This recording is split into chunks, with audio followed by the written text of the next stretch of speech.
जय श्री श्याम दोस्तों, कैसे हैं आप सब भक्तों। आज हम बात करेंगे शनिवार के व्रत की विधि की, कैसे किया जाता है।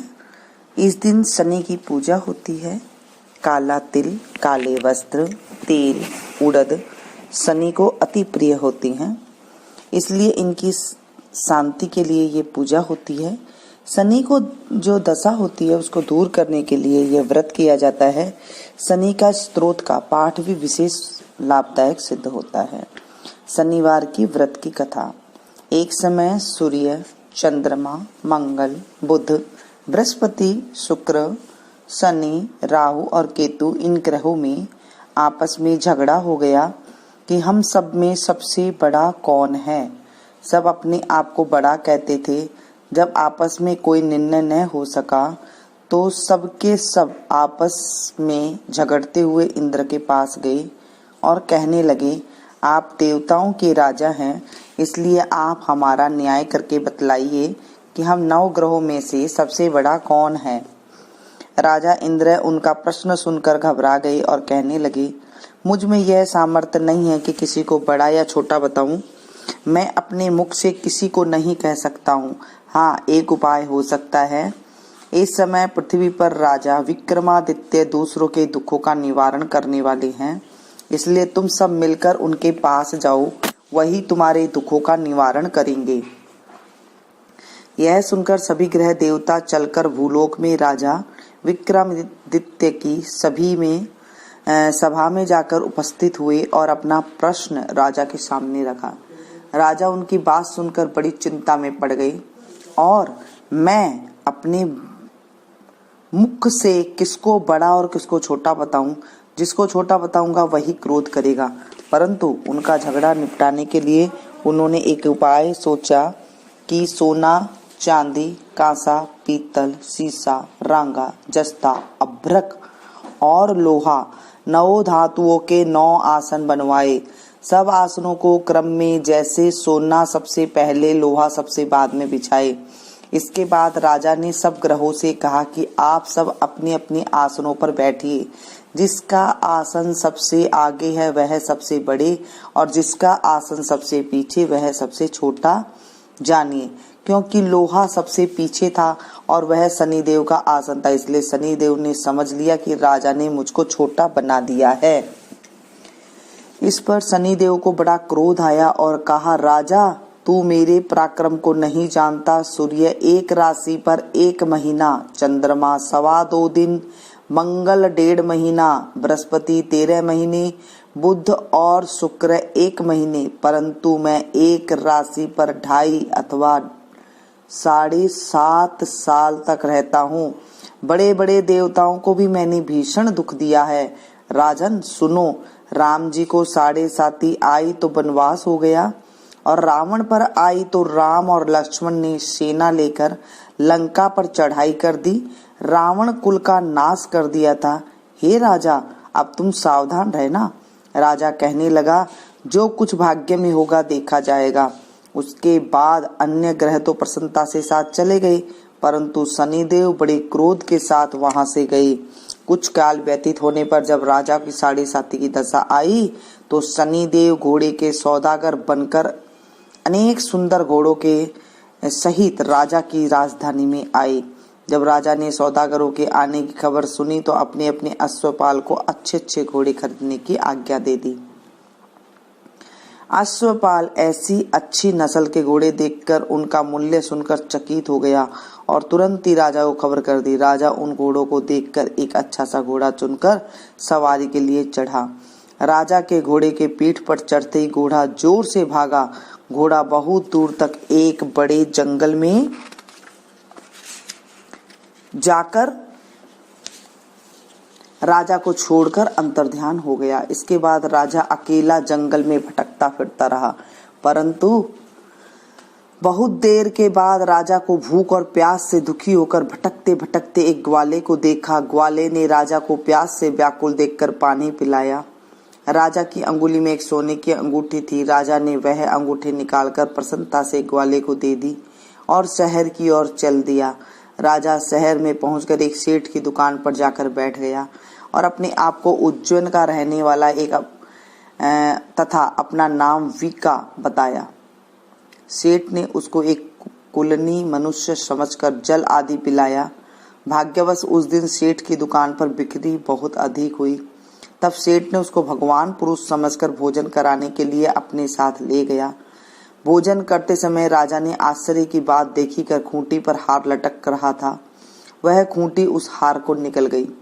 भोजन के बाद कमरे में आने पर जब सेठ ने कमरे पर हार न मिला तो सबने यह निश्चय किया कि सिवाय बीका के और कोई इस कमरे में नहीं आया था, अतः अवश्य ही उसी ने हार चोरी किया है।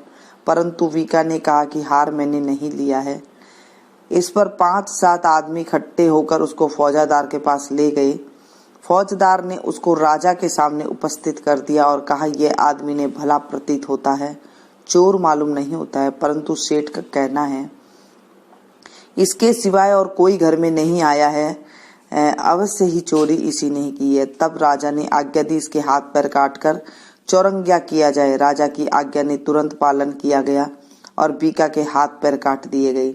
इस प्रकार कुछ काल व्यतीत होने पर एक तेली उसको अपने घर ले गया और कोल्हू पर बिठा दिया। बीका उस पर बैठा हुआ अपनी जबान से बैल हाँकता रहा। शनि की दशा समाप्त हो गई और एक रात को वर्षा ऋतु के समय वह मल्लार राग गाने लगा।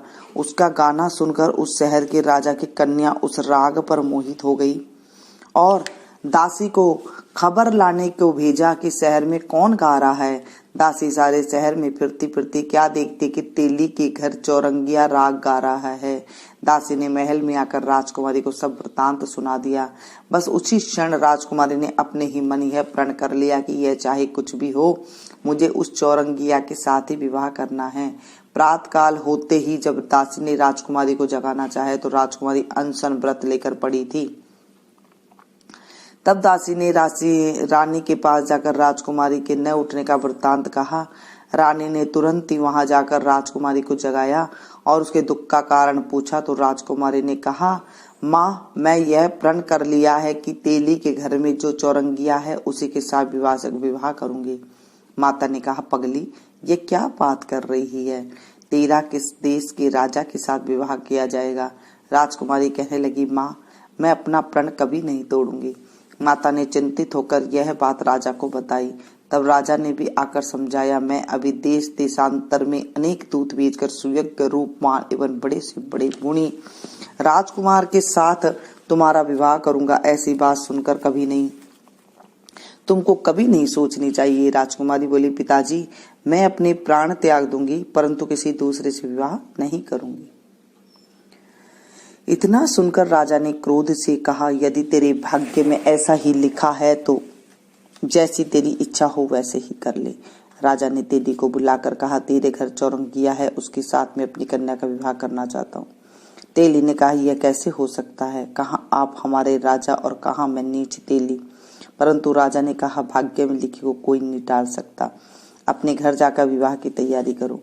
राजा ने उसी समय तोरण और बंदरवाल लगवाकर अपनी राजकुमारी का विवाह चौरंगिया विक्रमादित्य से कर दिया।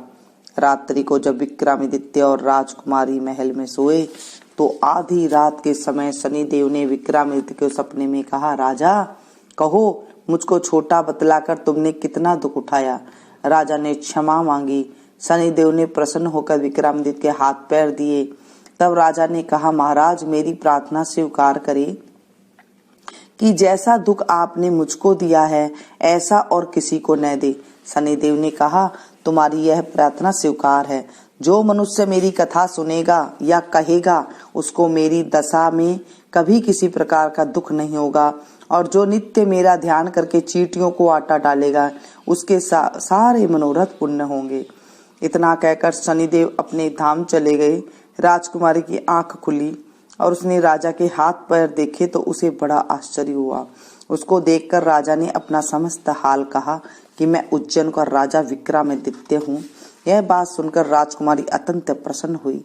प्रातःकाल राजकुमारी ने उसकी सखियों को पूछा तो उसने अपने पति का सारा वृत्तांत कह सुनाया। तब सबने प्रसन्नता प्रकट की और कहा, ईश्वर ने आपकी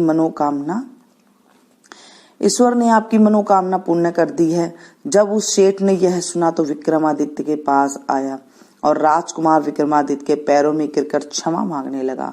आप पर मैंने झूठा चोरी का इल्जाम लगाया था, अतः आप मुझको जो चाहे दंड दें। राजा ने कहा, मुझ पर शनिदेव का कोप था, इसी कारण यह सब दुख मुझको प्राप्त हुआ। इससे तुम्हारा कोई दोष नहीं है, तुम अपने घर जाकर अपना कार्य करो। सेठ बोला, मुझे तभी शांति मिलेगी जब आप मेरे घर चलकर प्रीतिपूर्वक भोजन करेंगे। राजा ने कहा, जैसी आपकी मर्जी हो वैसा ही करे। सेठ ने अपने घर जाकर अनेक प्रकार के सुंदर भोजन बनवाए और राजा विक्रमादित्य के प्रति भोज दिया। जिस समय वह भोजन कर रहे थे, एक अत्यंत आश्चर्य की बात सबको दिखाई दी। जो खूंटी पर हार निकल गई थी वह अब हार उगल रही है। जब भोजन समाप्त हो गया तो सेठ ने हाथ जोड़कर बहुत सी मोहरे राजा को भेंट की और कहा, मेरे श्री कंवरी नाम की एक कन्या है, उसका परिग्रहण आप करें। इसके बाद सेठ ने अपनी कन्या का विवाह राजा के साथ कर दिया और बहुत सा दान दहेज आदि दिया। इस प्रकार कुछ दिन तक वहां निवास करने के बाद विक्रमादित्य ने शहर के राजा से कहा, अब मेरी इच्छा जो है उज्जैन जाने की है। फिर कुछ दिन बाद विदा लेकर राजकुमारी मनभावनी सेठ की कन्या श्री कंवरी तथा अनेक दास दासी रथ और पालकियों सहित विक्रमादित्य उज्जैन की तरफ चले। जब शहर के निकट पहुंचे और पूर्ववासियों ने राजा के आने का संवाद सुना तो समस्त उज्जैन की प्रजा अगवानी के लिए आई। तब बड़ी प्रसन्नता के साथ राजा ने अपने महल में पधारे। सारे शहर में बहुत बड़ा महोत्सव मनाया गया और रात्रि को दीपमाला की गई। दूसरे दिन राजा ने शहर में यह घोषणा करवाई, शनि देवता सब ग्रहों में सर्वोपरि है। मैंने इनको छोटा बताया था, इसलिए मुझको यह दुख प्राप्त हुआ। इसी कारण सारे शहर में सदा शनि देव की पूजा और कथा होनी चाहिए। राजा और प्रजा अनेक प्रकार के सुख भोगते रहे। जो कोई शनिदेव के इस कथा को पढ़ता है या सुनता है, उसके शनिदेव की कृपा से सब दुख दूर हो जाते हैं। शनिवार की कथा को व्रत के दिन अवश्य पढ़ना चाहिए। ओम शांति शांति शांति। शनिश्चर बाबा सूरज के तपधारी, शनिश्चर बाबा हम सब है तेरे पुजारी। शनिश्चर बाबा हम है तेरे प्राणी, शनिश्चर बाबा रखियो लाज हमारी। गंगा न लागी जमुना न लागा, लागा नदिया सारी। समंदर के तो ऐसो लागा, खारा तो कर दिया पानी। शनिश्चर बाबा सूरज के तपदा, राम लागा लक्ष्मण लागा, लागा सीता रानी। राम न लागा लक्ष्मण लागा, लागा सीता रानी। रावण के तो ऐसा लागा, लंका तो फूंक दे सारी। शनिश्चर बाबा सूरज के तपधारी, शनिश्चर बाबा हम सब हैं तेरे पुजारी। कौरव न लागा पांडव न लागा, लागा द्रौपदी नारी। कौरव न लागा पांडव न लागा, लागा द्रौपदी नारी। दुर्योधन कैसा लागा, कुनबा ने फूंक दे सारी। शनिश्चर बाबा सूरज के अवतारी, शनिश्चर बाबा सूरज के तपधारी। राजन लागा प्रजा न लागा, लागा हरिश्चंद नारी। राजन लागा प्रजा न लागा, लागा हरिश्चंद नारी।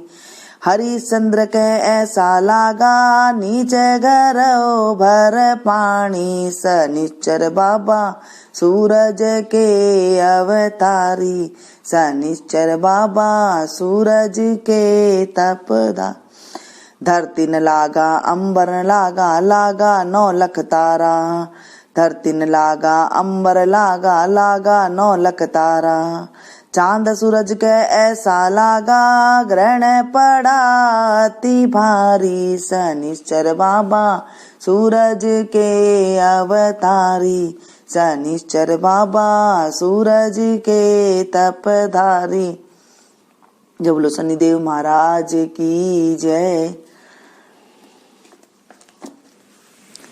भक्तों, इस कहानी को जब हम सुनते हैं तो हमें भी जो है शनि की दशा से, प्रकोप से हमें बच जाते हैं। तो इस कहानी को ज्यादा से ज्यादा इसे शेयर कीजिएगा और पसंद आई तो प्लीज एक लाइक जरूर दीजिएगा। मिलती हूँ मैं फिर से एक नई कथा के साथ। Thank you.